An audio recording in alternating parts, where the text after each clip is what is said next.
Hello everyone and welcome to ModuBase's exclusive video series, K-Pop 101. Hi, my name's Ryan and I'm here to take you on this journey. So whether you are new to K-Pop or a veteran, this series is designed to kind of get you to better understand the subculture. Not that we're experts here, but let's share what knowledge we do have. We figured though that if you were brand new to K-Pop, it's probably best to start with the entertainment companies. So let's look at what you're actually getting into here. If you look at K-pop, it's really a lot more than just the music. It really is its own subculture. I love American football, and K-pop reminds me a lot of American football.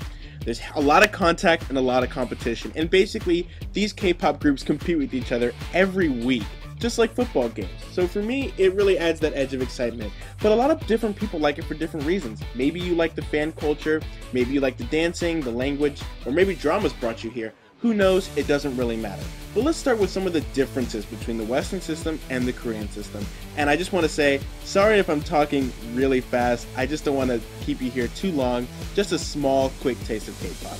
But back to the lesson, Western music industry characteristics, what you might need to know. The market is huge. There's a focus on genre. You don't see a lot of country artists doing rap.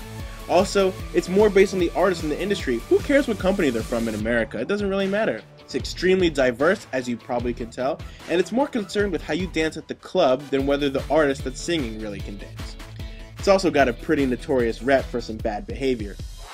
Korean music, as you'll see, is a bit different. The market is small, which makes it really easy to learn about all the groups in the company, something that I found really attractive. You can get into the conversation really quick.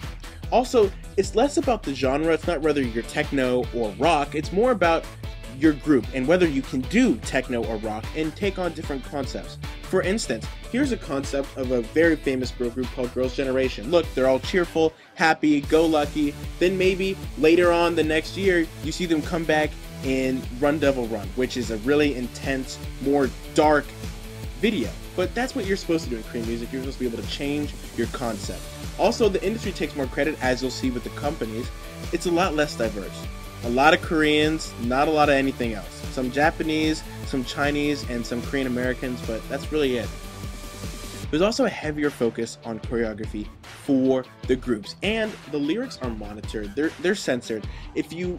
Not that it really matters because you probably don't know Korean if you're just getting into K-pop now, but if you do know Korean and it's something of an interest to you, there's a lot of indie rock and indie rap Korean that will probably be more to your taste. But you know, Korean lyrics, they try to keep that away from the family, But let's start with the entertainment companies. Koreans love their name brands, and Korean entertainment companies function kind of like their name brands. They love them. Ask any Korean girl, they love Gucci, they love their Prada. And like I said, they function as that sort of symbol of what the artist is, and it's a lot more tangible. In the West, it really doesn't matter what company you're from, you're allowed to do your own thing. But in Korean music, where they train their artists, you can actually see the style of the company. Also, these artists that are trained by their company are very loyal and usually only perform with artists from the same company. And companies in Korea are not afraid to shamelessly advertise for themselves. For instance, here's a picture of JYP Entertainment's big family company here to look like they enjoy each other and having a good time at Christmas with their sweaters. That's what the kind of image that they want to give off. But there are different tiers, different status levels. You know, in Korea we love hierarchy in music, but let's start at tier 1, which is probably the most obvious. There is a big 3 in Korean music. SM, YG, JYP know their names because they are the biggest. Why are they the biggest? Because they've got that name recognition. Everyone knows SM, YG, and JYP, and you should know them well soon. Also, they've got the most money, and they've got the most time in the industry. Actually, they're the only 3 companies that are traded on the Korean stock market, which is interesting. Fun fact though, there's actually a big 4 of Western music. The guy on the left, even though he's hidden by the blue, he's actually the chairman and CEO of Universal Music. The guy on the right, chairman and CEO of YG Entertainment. You may not know the guy on the left, but you will come to know the guy on the right. Tier 2 companies are just like Tier 1 companies, except they're missing that time, those financial reserves, and really that consistency. Maybe they have 1 or 2 big groups, but they don't necessarily stay around for a long time. Groups like Cube Entertainment, DSP Entertainment, that's who you'll find in Tier 2. Tier 3 are the up-and-comers like TS Entertainment and Starship Entertainment.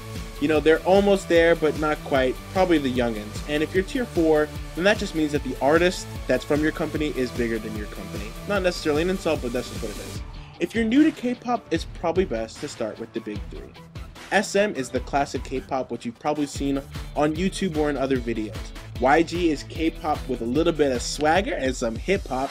And JYP is the darker side of K-pop with 2PM and Miss A, with the exception of Wonder Girls, who are kind of his retro projects. But basically, in conclusion, you're starting K-pop, it's got this new world, you want to get quick into the lingo and feel like you're a part of the group, know that Korean entertainment companies. You can rewatch this video, pause it, pause for the notes, whatever, but basically just know that this market is small and easy to learn, and it's a lot of fun. Whether you like it for the fan culture or the competition or the music, it's just the music itself, you're entering a world that I promise you won't regret that once you're in there. Last thing, one more thing, we're going to have a lot of databases up and we're going to have some links below. So just be sure to follow ModuBase and get ready for all the exciting things coming your way in the K-Pop 101 series. This is Ryan, here signing off. Have a good day.